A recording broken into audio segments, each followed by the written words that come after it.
I hope you're doing well. This week I have a 2021 bullet journal setup for you, and I know it is only November, which is super early to be setting up a bullet journal for next year, but I'm honestly not having the best weekend, and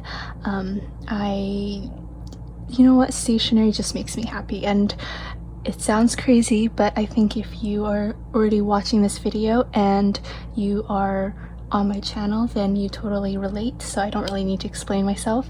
I just have this beautiful notebook from Archer and Olive.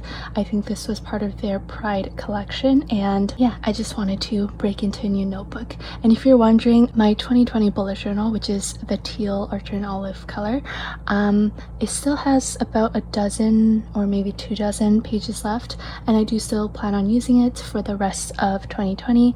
I'm just getting a head start in setting it up. And I say this every year, my bullet journal style is very free-flowing, which is why my setup videos aren't very packed with extravagant preliminary spreads. I just focus on the ones that I think I will use throughout the year, and yeah, I'm just not very rigorous with setting up indexes and stuff, which I know can be super helpful to certain people, but my approach is just very casual and I think pretty simple to replicate. Anyways, so for the first page, I wanted to make a things that happened in 2020 spread, which I thought would be a fun addition just to sort of reflect on my year. I just wrote that in with my Tombow Fidenosuke brush pen in the middle and made a little mind map, and I unintentionally did 10 things, which is like a nice number, but you can do as many as you want, and I do have some space left for me to add more later on if something crazy happens in the last month of 2020. Also, I'm using two different types of brush pen in this video.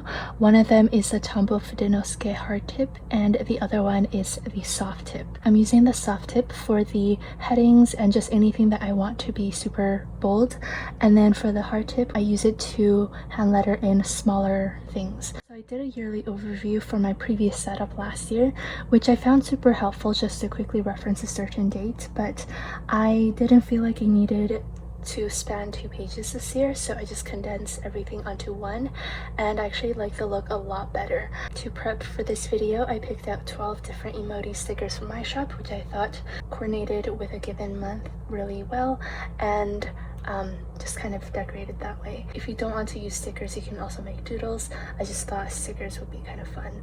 So yeah, for January I used a decluttering emoji, February is like a heart emoji, March is St. Patrick's Day themed, April is just a random crafting emoji, May is a sandwich emoji. I don't really know why, I just thought it was appropriate.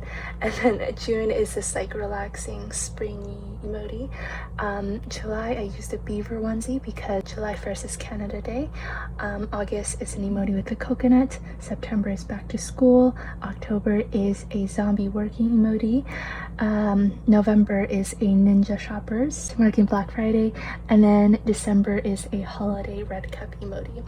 And the numbers took forever for me to write in, so I did the majority off camera, and I completely messed up June. I accidentally wrote it in one square to the left, and that really bothered me, so I just went with it. The days of the weeks makes no sense, but we'll just pretend June doesn't exist. So my handwriting looks very sloppy by the end, but that's alright. I think in the future I might use or make stickers for this layout just because it is so tedious. So yeah, after finishing that up, we're gonna move on. Oh, also, I planned out what each of the pages would be beforehand. I just used my emoji sticky notes from my shop just to quickly map it out so I don't completely go in blind, because that's what I did last year and there were just some wonky bits. Anyways, for this page, I wanted to do a habit tracker for adulting stuff. I did a similar layout last year, I think, as well. I basically just made a list of things that happen every month or just throughout the year. Things like paying my hydro bill, credit card bill, rent, stuff like that. And I'm pretty sure I was forgetting a lot of things, so I just wrote down whatever I could think of on the spot, and then I left the bottom half for whatever else I need to add on. there was a little bit of white space next to the heading, so I just put down this little chores washi tape from my shop, which I thought was very fitting. And on the top, I just wrote down the abbreviations for each of the months, and then as the year goes by, I just make little check marks off the things that I have done, like paying my bill, and hopefully by the end of the year it is all filled out with check marks. Then on the right side, I wanted to make a list of lists, just a mostly blank space for me to write down lists in the future. I just made little banners, and then I didn't include it in this video, but I later pre-drew in some circles so that it is already ready for me to write things down. So for example, if I have a very packed new release week, then I can just write down some of my new release ideas, or if throughout the year I think of gift ideas for my family and friends, I can just write that in as well. Then moving on, for this page, I am doing a 2021 monthly highlight. I also made a similar page for my 2020 setup, but the layout is a lot different. Last year, I just did a string of Polaroids and I completely free-handed everything, and I wasn't even sure that it was gonna fit. This year, I kind of measured out the squares so that it was at least somewhat even. And instead of making a Polaroid for every single month, I did different sort of borders and stuff. So some of them I just did a plain rectangle, but some of them I made it like a post-it note. I did an open book and also some notebooks and stuff, and I thought it just turned out really, really cute. And basically what I plan to do is at the end of the month, I just draw in, or I can write in if I wish, anything that's notable, and the idea is at the end of the year, it is all filled out with writing and doodles. As you can see, I still failed a little bit at spacing things out as December is gigantic, but that's okay. I think it's better than cramming things in. I still really, really like how this turned out.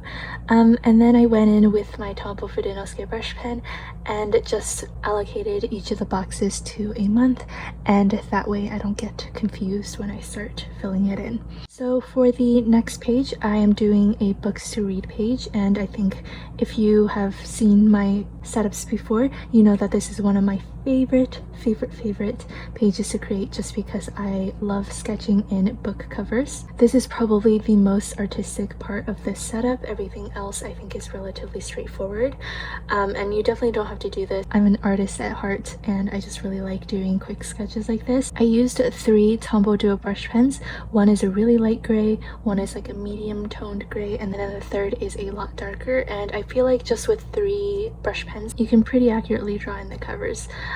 So the first book that I wanted to draw in was 1,000 Splendid Stars, and did I just say stars? I meant to say suns. And as you can see, I made a spelling error, and this happens to me so often. I feel like everyone who watches my videos regularly just feels like I don't know how to spell, but I can promise you I actually really do know how to spell. It's just that whenever I exercise the creative part of my brain and I'm really focusing on making things look nice, spelling and grammar and all of that just goes out the window. So anyways, I just felt like I have to put that out there because I make so many spelling errors in my plan with me's. Underneath each of the book sketches, I just put down a label sticker from Blank Slate Stickers, and I wrote in the author's name and drew in 5 stars, and the idea is that whenever I finish reading the book, I can fill in the stars. Also, I have a ton of books on my to-read list, but I thought it would be best not to completely fill up this page for next year, just because next year I'm also going to come across books that I want to read. So yeah, I really try to limit myself. So that's about it for this plan with me. The rest is just me sketching things out. I hope you enjoyed this setup video. Once again, it's not very extravagant, but I think that is completely okay, and I get to do creative things for my weekly spreads next year. This is just a setup. So yeah, thank you so much for watching, and I will see you in my next video. Bye everyone!